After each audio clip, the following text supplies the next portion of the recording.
Yo guys, it's your boy Stray J Downs and welcome back to another video. Today we will be reviewing match day 4 of the A-League. Let's get into it!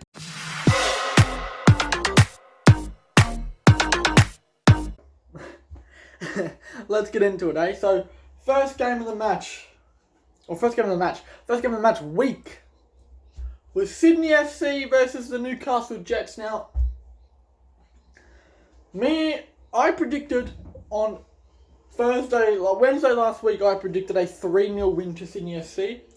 FIFA 20 predicted a 1-0 win to Sydney FC. And this is what happened. Actually, if I can go to the halftime. Here we go. Ninkovic opened up the scoring with a 6-minute goal. The Jets replied instantly as through a header through Miller in the 9th minute. There were a lot of near misses until Lafondra scored his first ever goal against the Jets in the 42nd minute.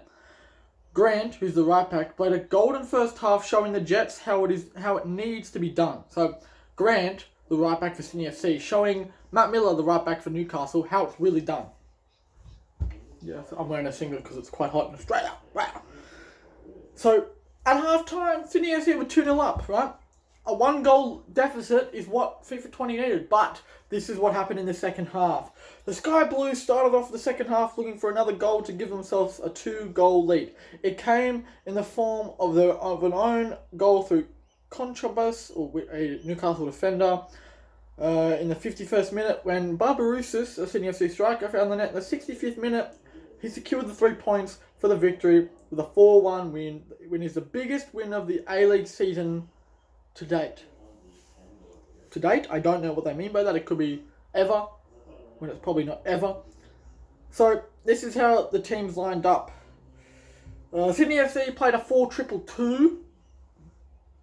And Newcastle Jets played a 4-1-2-1-2 diamond flat. Not flat. Just a 4-1-2-1-2. Possession, 59% win to to Sydney. Duels won, 51% of them to the Jets. Aerial duels won, 67.7% to the Jets. Offsides, Newcastle had 5 of them, man. 5. Shocking. Corners 5-3 for the Sydney. Now, in attack. Obviously, 4 goals to Sydney, 1 to the Jets, 17 shots to 9 to Sydney, 6 on target to 4 to Sydney. And if I say the team first, that is the home team. And by this, Sydney FC are the home team. So, 35% to 44%. So, Newcastle Jets, the away team, actually leading in shot accuracy there, which is surprising after they only scored 1 goal. 3 block shots to 1. No shots off the bar. 11 shots inside the box to Newcastle's 6. 7 shots outside the box to Newcastle's 2. Now defence, here we go.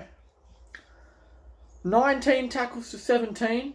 Decent. 52.6% tackles won to the Jets, 70.6. Newcastle's 14 clearances to the Sydney FC's 11. Interceptions, 15 to Newcastle's 6. So a lot of interceptions, a lot of mistakes from the Newcastle side. Now distribution, here we go. 562 passes Sydney FC tried to play. 369 to the Jets. Long passes was a bit of a short game, this one. A lot of passes I think tried, but not many actual played.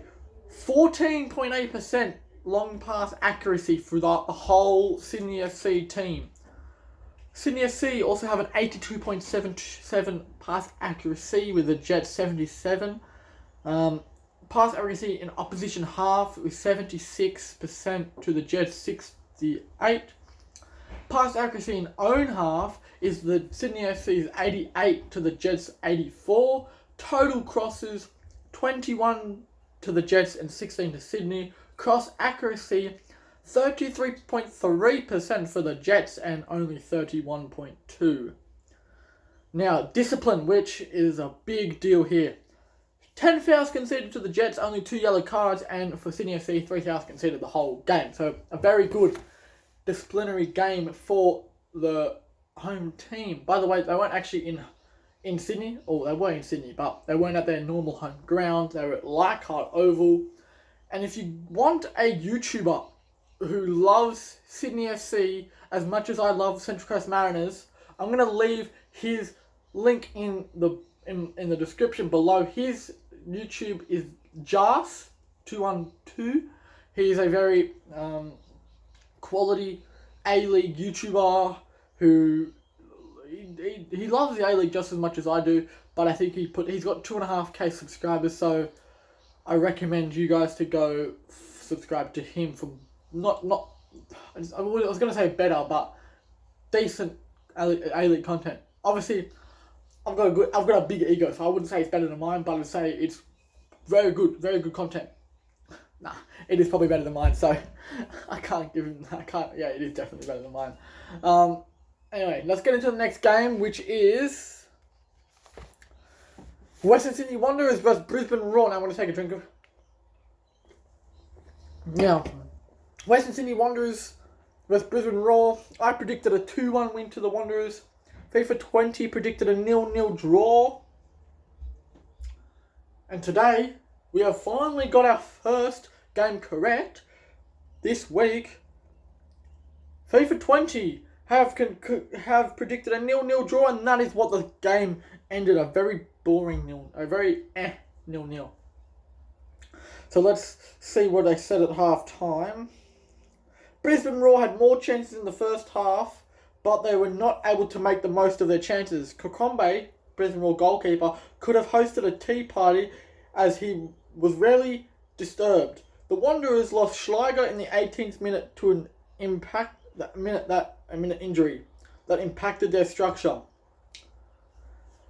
Second half, Danny Lopa, the Wanderers goalkeeper, played a fantastic game where he was almost able to deny the Roar a win off his own two hands.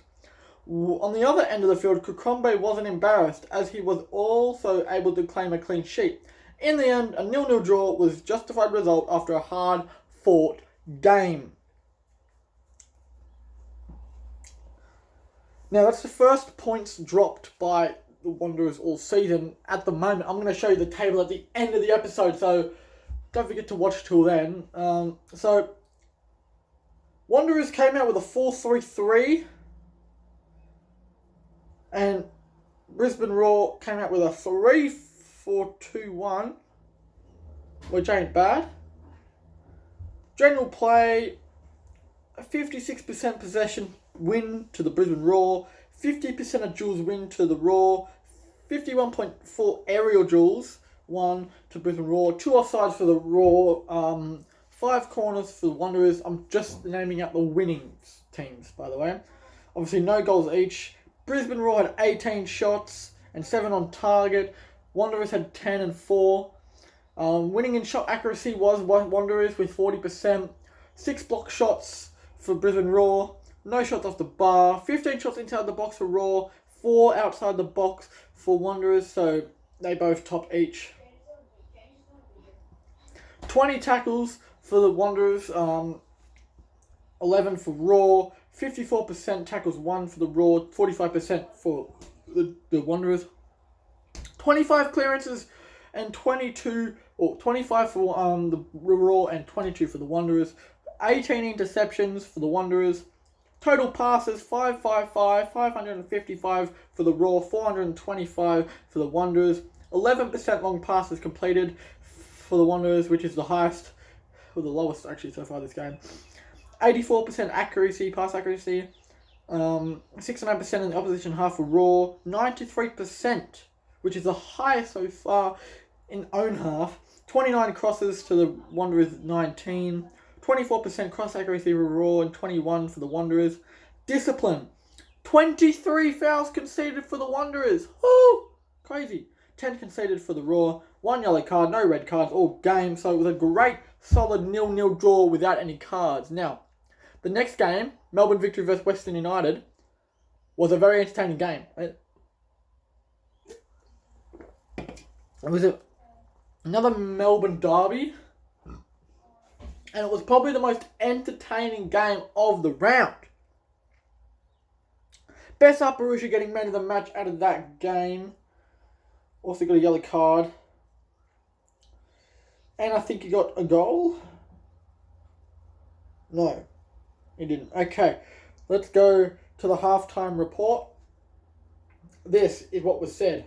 It was all Melbourne victory early on, with a Dobras combining with Toivonen for a goal in the 6th minute. Toivonen returning the favour in the 7th minute for a Dobras goal. Melbourne victory were on top of the world only fleetingly before Diamante struck with a 16th minute goal, and it all came to a crashing halt. In the 29th minute, Don Arce, Melbourne victory centre-back, scored an own goal, and we're all set for an exciting second half. Now, the full-time report.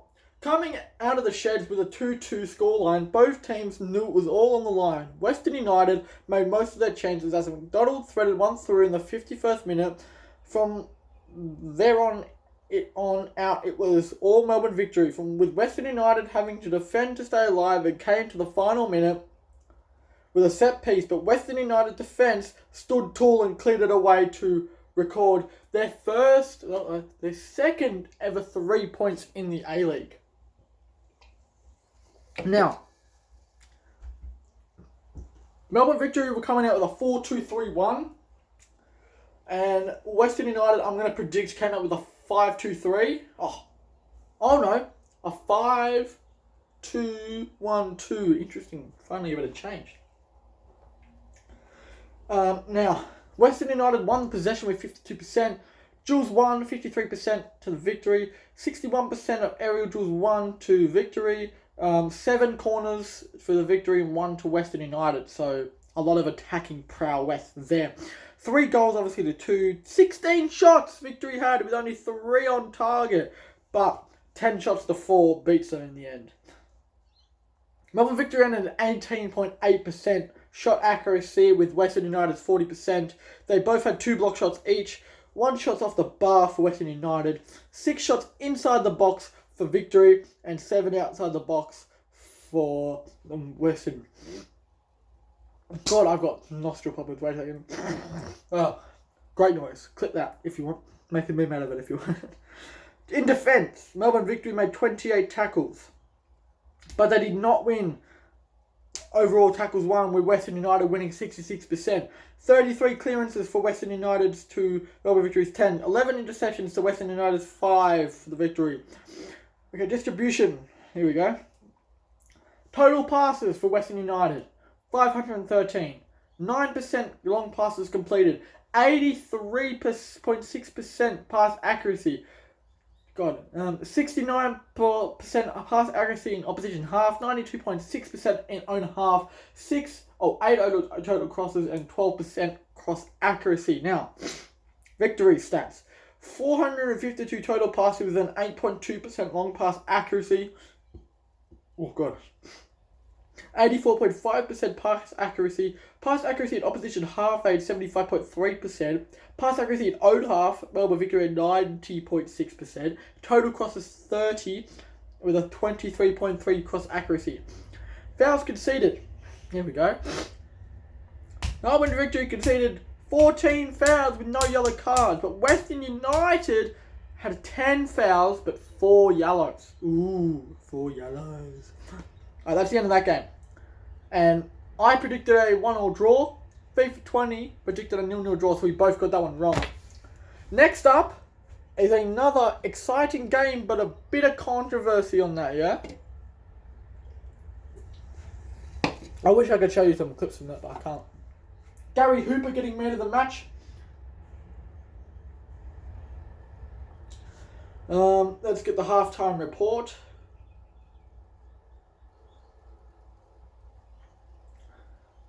Let's go. Melbourne City dominated the early part of the game, but were not able to make it count. When Hooper scored his first A-League goal in the 24th minute, Melbourne City were able to answer in the 29th minute through Metcalf, which is a midfielder for Melbourne City. It wasn't enough for Melbourne City as Galloway knocked one out of the park, scoring a goal in the 34th minute.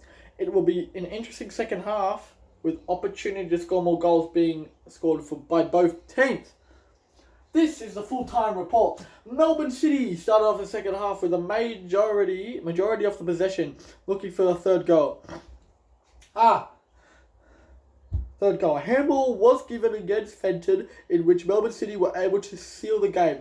Fenton was not happy. The spot kick was given, and in the end, it cost Phoenix at least a point. Holy shit, my sinuses are all over the place. Wayne scored late in the 93rd minute. Melbourne City will be on top of the ladder going into the final game of the round. Interesting. So, by this, if Perth Glory won, well, obviously they didn't, because if you saw that Mariners video Friday night, they obviously didn't win. They would have been top of the ladder. Melbourne City coming out with a 4-1-4-1. And I'm predicting the Phoenix coming out with a 4-2-2.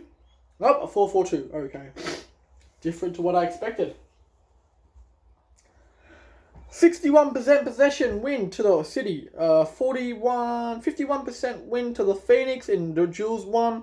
Also, 61.3% possession for City. And 51.3 Jules 1 to Phoenix. 51.3 again for Aerial Jules and Jules. They both had one offside each. 7 quarters to 3 for the City to win. Oh, wait a second. Okay, I've done with that. It's fine, okay? Let's go down. Attack 3 goals to 2. 16 shots to the Phoenix is 7. 8 shots on target to the Phoenix is 3. 50% shot accuracy to the Phoenix is 42.9. 5 block shots to the Phoenix is 2. 8 shots inside the box to the Phoenix is 6. 8 shots outside the box to the Phoenix is 1. In defense, 21 tackles to the Phoenix is 14. 57.1% tackles won for City, but 71.4% to the Phoenix. 25 clearances to the City 16. 14 interceptions to the Phoenix is 10. Distribution, here we go. We're going to do this one team by team. 580 total passes for the City. 10.5% long passes completed. 85.3% pass accuracy. Pass accuracy in opposition half, 74%. Pass accuracy in own half, 91.7%. 25 total crosses, 16% total cross accuracy. Now, for the Phoenix, 373 total passes, 14.7 long passes accuracy. Pass accuracy, 73.7%. Total pass accuracy in opposition half, 58.3%. Pass accuracy in own half, 89.4%. 13 total crosses, 46.2% cross accuracy. Fouls conceded, 17 fouls conceded, 4 yellow cards for City, 11 conceded for Phoenix, and no yellow cards. So lucky for them, decent disciplinary record there. Now, into my favourite game of the round. Perth Glory versus Central Coast Mariners. Woo! Now, Diego Castro getting man of the match, which Silvera was robbed. Definitely. Let me take a drink.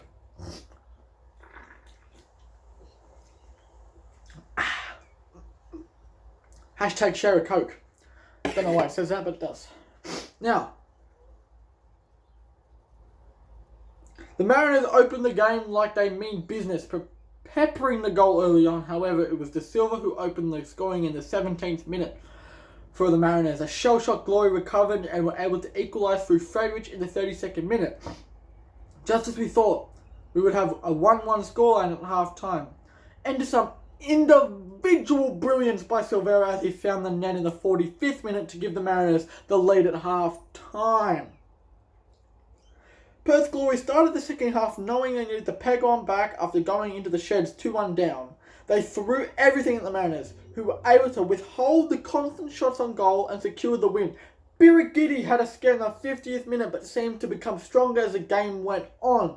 A well-deserved win for the Central Coast. I've already done this, but Perth Glory came up with a 3-4-2-1. Mariners finished off with a 4-2-2. A lot of injuries in that game, but here we go. The stats, which I don't think I went into in the other video, but I'm going to go into again. 61% possession to the Perth Glory. 60% Jules 1. 69% Jules 1 for the Mariners. So those last two, and 2 offsides for the Mariners, which is Now, big stat. 15 corners to Perth, 1 to the Coast. Obviously, 2 goals to 1. 2-1. 18 total shots for Perth, 9 for the Mariners. 6 on target for Perth, 3 on target for the Coast. 33.3% for both teams. 9 block shots for the Mariners, or 11, but they said 9 on One Football here. 2 block shots for the Mariners. 1 shot off the bar, or the post. 12 shots inside the box for Perth, 4 inside the box for Mariners. 6 in the box for Perth, 5 in the box for Mariners. Now, defence, here we go. 18 tackles for the Mariners, 11 for Perth. 72.7%. Tackles 1 for Perth, 72.2. Only beat us by 0.5. 9 clearances to the Mariners, 40. 40 clearances. And we only scored 2 goals. How are we not kicking, chasing the shit out of them? Like, they got a slow-ass defence. 10 interceptions for the Mariners, 7 for Perth. God, Perth Glory won this as well. 580 total passes for Perth, 7.9% long pass accuracy, 84% pass accuracy, 73.5% pass accuracy in the opposition half, 92.1% pass accuracy in own half, 33 crosses, and with only a 18.2% cross accuracy. That's for Perth. Now for the Mariners, 375 passes, 16.3% long pass accuracy, 77.3% pass accuracy. Pass accuracy in opposition half, 67%. Pass accuracy in own half, 83.9%. Total crosses 9, but a cross accuracy of 22.2. Fouls conceded was pretty even. 14 conceded for Perth, 16 for Mariners. 2 yellow cards for the Mariners and 1 for the Perth. Now, 1 for the Perth. Obviously, they ended up winning 2-1. None of us got it right either. None of us, me and FIFA, both got the last 2 games wrong. But at least I predicted a win. So, overall, I got beaten by bloody FIFA 20 again. So, there's another week, another good round. There might be another video up today. Might be. Keyword might be there. But I'm not sure what to post. So, thank you guys for watching. It has been your boy, Stray J Downs. Don't forget to like, subscribe, and I'll see you in the next one. Peace.